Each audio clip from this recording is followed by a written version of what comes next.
Hello and welcome to the Be Formless Flow Driven CEO podcast, where we are reshaping life, leadership, and business from the inside out. And I'm welcoming to the show today, Eric Xiao.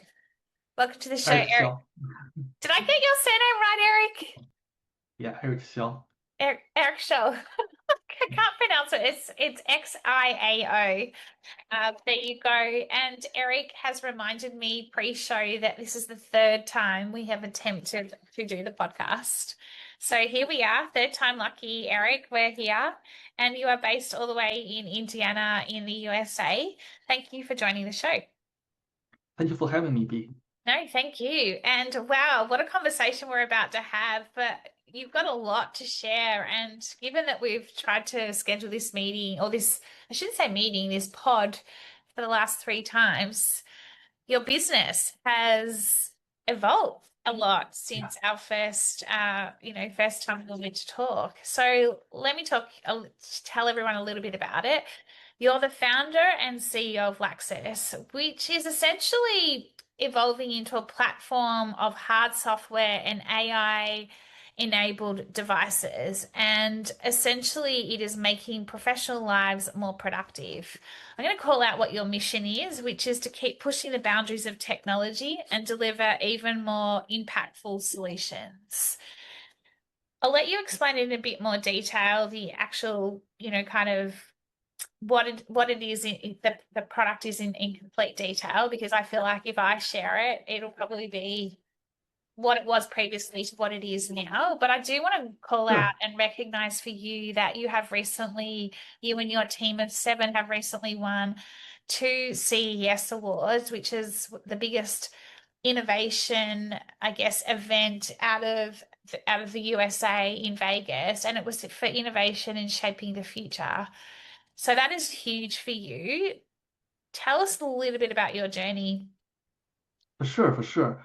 So Lexus, when we first started the company, our first product is AI meeting system to help people take meeting notes, getting summaries, and updating CRMs automatically during COVID. That was our first product.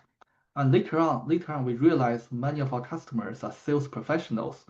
So we built a whole end-to-end automation solution from prospect research to outreach to meeting note taking and CRM update. And last year, we had some partnership with hardware devices companies, for example, earbud, meeting cameras. We built this partnership to bring our AI capability into the devices, and we built AI smart earbud, AI meeting camera. All those devices have the capability to record, transcribe, and summarize conversations. And also, with a single click on the devices, people can talk to AI, ask questions, and get answers. So essentially, we have gone from a single AI meeting note taker to a full solution for sales team. And recently, we also launched a partnership to launch the AI devices. And like you mentioned, we have won multiple rewards in the past months. Wow. Wow, how incredible. How did you go from obviously what you started off with to now what you're creating from a platform perspective? Was there a moment where you switched? Like, what was it that enabled you to go from this product to then this expansive product, if you like? Sure, I think they are all driven by the customer request. Um, so when we built the AI meeting assistant, we didn't know we will have such customer from sales segment. So once we have a lot of customers from the sales background, they told us that it's nice to have a meeting note updated in the CRM, right? But what they need more is more customer meetings. So by following their request, we built our outreach engine to help them to scale their outreach effort to reach out to more customers. And then they told us that now we have the capability to reach out to more customers. We need better data about the customer so we can reach to the right people at the right time. And then we build this research agent to help them find the customer in real time through the whole internet. And later on, we got more customer requests say, okay, now we have this AI living on my computer, but can your AI live in like other devices, like edge device, like a earbud? So by following all those customer requests, we starting to realize now AI is shifting from a purely cloud-based into our daily devices, the earbud, uh, rings, different things. So we start Mm. to evolve step by step by following what customer really need. Yeah, absolutely. So tell me, what were you doing pre-Laxis? Were you like what and how did you just like were you in a role? Were you in a corporate role or have you always been an entrepreneur? Like and then what made you kind of found Laxis, if you like? Sure, sure. Before Lexus, I was a venture investor in Silicon Valley. I was focusing on investing in AI software companies. I invest in 6 companies on the board 4. And before I was a venture investor, I was a strategy manager. And before that, I was engineer for 8 years. So by training, I'm still, I consider still an engineer myself. So I'm an engineer, I'm a builder, right? So after 2 years as an investor, investing in amazing founders myself, I feel maybe it's time to build my own company. Mm, That's how I switched from an investor back to a role that I can build stuff. yeah. Did you say inventor? You're an inventor? Oh, venture capital. Oh, winter. Yeah, totally right. Yeah, okay. And so then Venture capital is, yeah. and so did you then decide, okay, I'm going to quit my job, I'm going to quit, and then I'm going to just go and start the business? Or was there a transition moment where you were in the role you were in, and then you, like, at what point did you decide that was it? You were going to go all in with Laxis?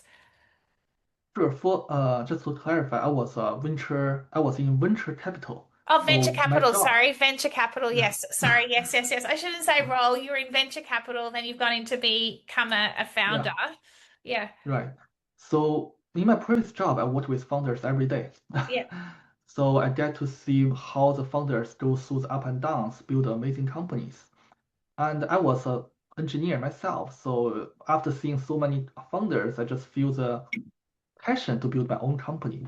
Mm, I think it's a very smooth transaction for me after seeing so many founders, how yeah. they navigate through the startup environment. You've got the best of both worlds because being venture capital and then becoming a founder and of your own company, you've Right. also then able to go and know how to seek funding, going to the right VCs. Has that been going from venture capital into founder and then going back seeking funding? Has that been a Right. different experience for you? I would say it's different experience, but being a previous investor, I have some insight on how venture capital works. That's what I'm talking about. So, Yeah. yeah, so it saved me some time by talking to the right customers, and I feel I'm the lucky one, right? I got supported by many amazing investors, so I feel kind of lucky, and I feel also I have some advantage if I compare to the first-time founders who has no Yes. experience with investors. Certainly have some advantage, but still as a entrepreneur or founder, it's still not an easy job to raise funding. I have to say that. Yeah. And what's not easy about it, Eric? Like, what do you like? You've got an advantage, but what is not easy about it as a founder? Full stop. Mm. For sure, it's for any founders, building a startup is hard. It's never easy, right? And even the fundraising part is, even I have connections from my previous job, I still need to talk to many founders to get the term sheet, right? It's never easy. Mm, And each founder needs to go through multiple stages. The first stage, you need to build a product that people want. mm. Second stage, you need to figure out how to scale. And then during the process, you are always fundraising, you are always hiring, right?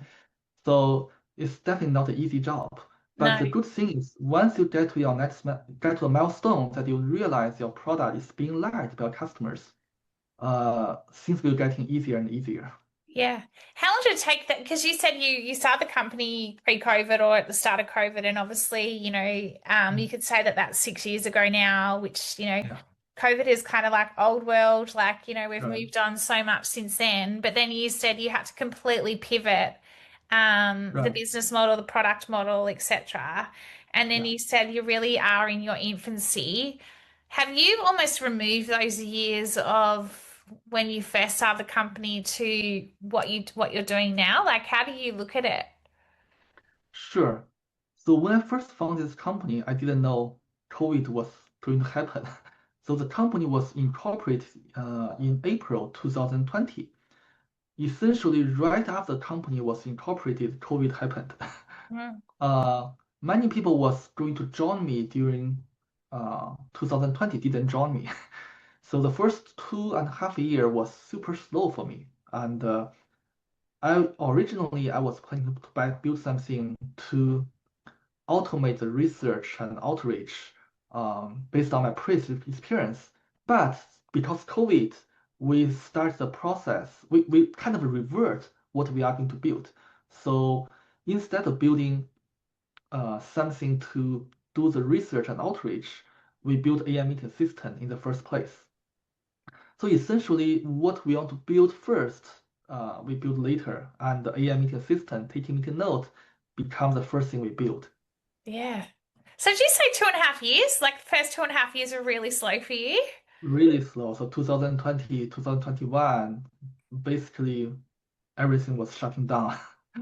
And did And you? many people, Oh, go sorry, you ahead. go. So many people was excited to join me in my startup, choose to stay in a big corporate, and didn't join startup during that time. Yeah. So yeah, the first 2 years was hard. Did you ever think in those first couple of years that is this going to get off the ground? Is this going to work? Like, were you Mm, doubting it at all, or was it just slow for you? so I never thought what I want to build and my vision. But certainly during those times, it's hard, that's for sure, right? Where I was thinking like, what should I pivot into? What should I build? That is something I have been thinking. But I never thought I want to build a startup. I never thought about that part. Yeah, yeah. And what would you say is the hardest part of being a founder? Like in terms of, yeah, what's the most challenging for you? The most challenging part is depending on the stage of the company, right? So I think at different stage, founders has different challenges. Mm, Where I think if I look back in the past few years, I put it that them into different chapters. The first chapter is hiring, finding the right co-founder, the founding teams mm, was the first challenging part for me. And the second chapter is building the product people really like and differentiate from others. And the second chapter I would say is once we have a good product, how how go to market, how get more people to know us. I think yeah. that's the second part. And again, during the whole process, as a founder, we are always fundraising, right? How do we tell people our vision and get people to support us during the whole process? Yeah, I think just different stage, different challenges. Yeah, totally. When you booked in for the pod and I asked you what's one unique insight or lived experience when it comes to life, leadership and or business, you mentioned work in the age of AI. Hmm. Tell us a little bit about that because obviously your company is all encompassing AI. But Sure, sure, what are sure. you seeing as, when you make such a broad statement as work in the age of AI? Yeah, so I have been working in the software industry for like 18 years now. So, and what we are seeing right now, the changes, the space in the software industry in the past 2 or 3 years has changed a lot. So Mm, if I look at my whole career, maybe the past 15 years all combined together, the changes in the software industry is less than what we have seen in the past 3 years. yeah. Uh, I feel I'm kind of lucky that in my 40 years old, I can see such dramatic change when I'm still energetic, I still have passion. Um, so I feel kind of lucky that nowadays, with a very small team, right now my team is very small, at 7 people, we can build something that previously is going to take at 50 employees. Now I feel like this is the best time to build your own product, build your own company. Mm. And do you see, the conversations, you obviously been in Silicon Valley, etc., but Yeah. do you, some of the conversations that I have with, people in VC or investors or, even as entrepreneurs is that Mhm. as much as we are in this rapidly changing world and AI is revolutionizing literally Mm, everything, there's a mm, lot of companies out there that won't make the distance when it comes to being an AI native company. Are you mm. seeing that? Like, do you agree with that statement as well? Like, do you think there is a lot of businesses out there that have almost created companies that are more short-term AI, and Mm. the more we Sure, adopt, I should say, AI, some of these yeah, companies won't last. Like, what's your view on that? sure, sure. There's multiple ways we can look into that question. First, there's the adoption curve, right? As any kind of new technology, I think we are still early in the adoption curve, even though everybody is super excited about AI, right? But still, we are still in the early stage of the adoption curve. Mm. I have looking, I saw a statistic early this morning. I think more than half of the world population still has not accessed AI yet. Half the Even world population has, yes, not wow. access to AI yet. So maybe people always feel like, especially on LinkedIn, everybody is talking about AI, right? Yeah. But it's more from the excitement of the knowledge workers. The highly educated knowledge workers are the people who feel AI is everywhere. But outside in the whole world, many people are still have not access to AI yet. And regarding the adoption for those knowledge worker or let's say like technology industries, is changing every day. If you Mm. look at the stock market, the software companies like IBM, Salesforce, their stock has been dropping in the Yeah. past week. Yeah. And so if you look into the past 3 years when ChatGPT becomes popular, right? Bigger corporations are all kind of like adopting AI in certain ways. And the stock kind of grow for a period of time. And recently, because agent becomes popular, fully automated agent becomes popular, it's making people feel what is going to happen to those traditional SaaS companies. Mm. I would say there's so many forces going back and forth. Nobody will can tell you 100% of what will happen tomorrow. No, no. It's really hard. So, but the thing that really excites me is that with all those changes, there's a huge opportunity for AI native companies. Mm. So for the traditional established companies, there could be a lot of challenges from everywhere. Yeah. But for the AI native startups, I do feel there's huge opportunities for startup to build a good product and get customers. Yeah, there's a real paradigm shift, isn't there? Like you really start, so we're really seeing like not just from a leadership perspective, like a paradigm shift, like Mm, excuse me, powerful leaders, but also powerful traditional businesses. We're really starting to see the shift in terms of like a new world order or a new paradigm, if you like, taking yeah, place. And it is unknown where it's going to land. And even you calling out that stat around adoption rates of, half the world still hasn't adopted AI. yeah. Imagine what it's going to look like when the whole world has adopted AI. Like, it's going to be I don't know. wild. I don't know. It's going to take some time, but I think the foundation model, large model, is becoming cheaper and cheaper, right? Mm, mm. And the building an AI app has become easier and easier. Very soon, AI will be accessible for majority of the population. We just don't know when. It's coming very fast. Yeah. And when you say that, do you mean just like as in like the internet? Is that what you're talking about when you say it'll just become completely accessible for everybody? AI? Are you talking about So like, yeah. yeah, the statistic I saw this morning, I can share the link with you later if you're interested, is talking about people has using any AI-enabled apps, for example, ChatGPT. So many people hasn't used any AI native apps yet. Yeah, it's fascinating, isn't it? Yeah, Do you yeah. think there's resistance? Like, do you think there's a resistance to the new world? Like, is that what it is? Like, what is it? Or is it Uh, I accessibility? I don't think it's anyone resisting AI. I don't think so. It's that maybe we can make a comparison is that a mobile app, when the smart mobile becomes popular, it takes time for all the popular whole world to get adapt to it, right? For example, there's many developing countries are slow for the adoption. Mm, mm. Tell me a little bit about that because that requires patience, and patience is required as a founder, as you know, as an Mhm. entrepreneur. Like, Yeah. do you, like, what's your view on patience? Like, you know, like you said, the Wow. first couple of years was slow for you, and now that you've got real momentum going on. Yeah, patience is that's a very good question. So we need to know when we need to move fast and when we need to wait and be patient. Mm, So sometimes things are super slow and you don't know whether you are in the right direction or not. And sometimes things move super fast. It's really hard for a founder to know when they should be patient, they should pivot. I think there's an element of luck in it. yeah.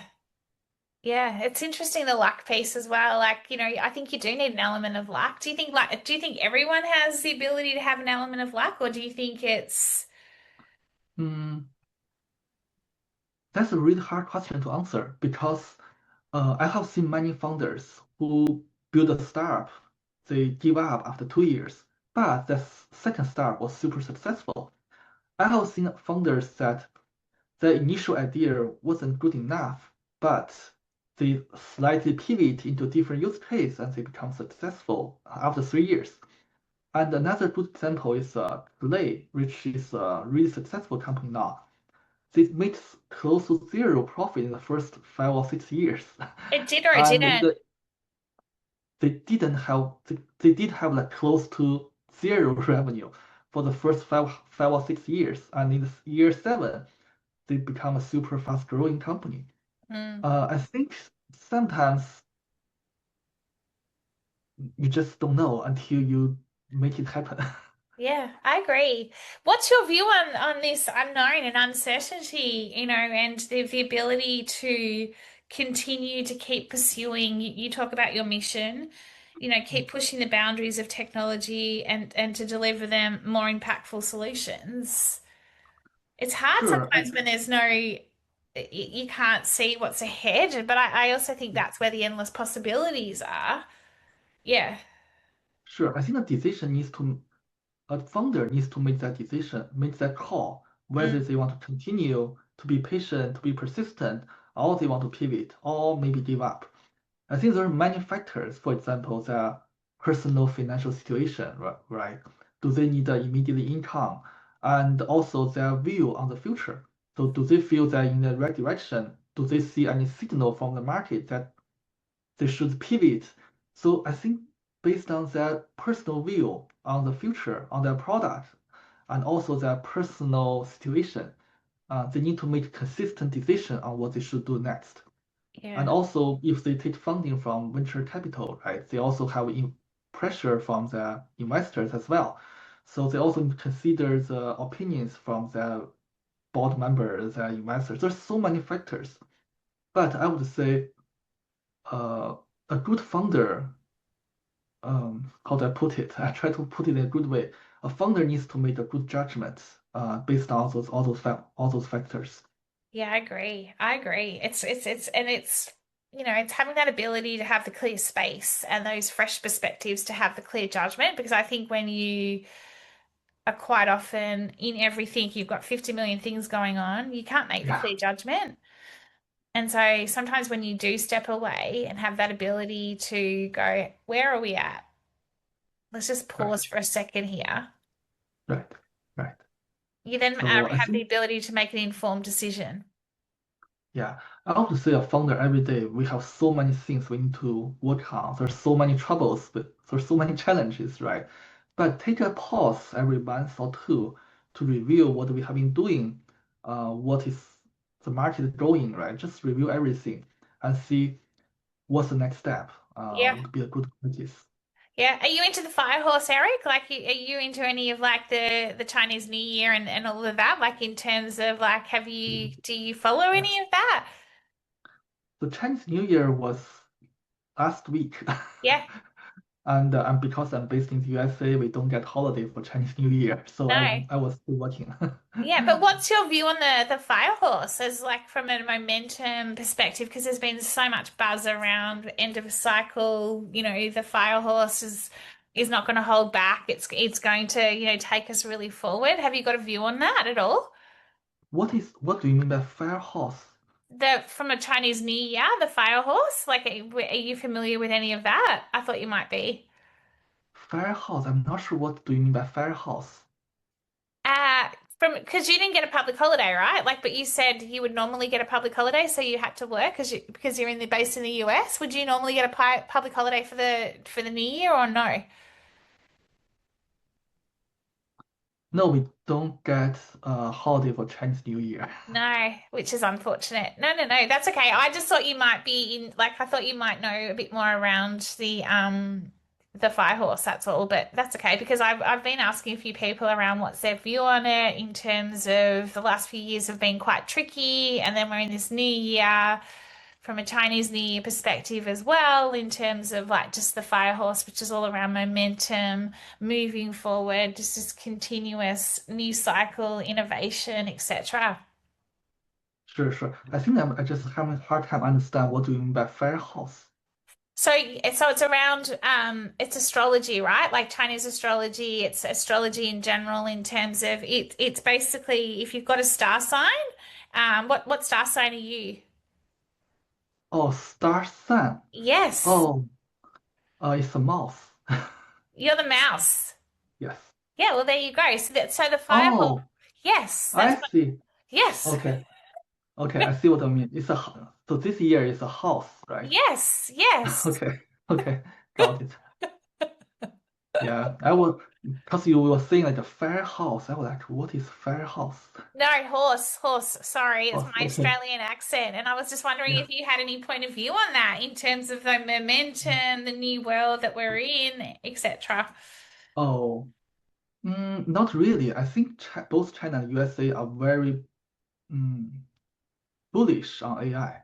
Yeah, So both countries are investing a lot into AI. yeah, Um, if you watch the Chinese New Year show from China, so there's so many robotics, dancing, fighting, right? So I think both countries, both USA, the two strongest countries, are bullish on AI, yeah, and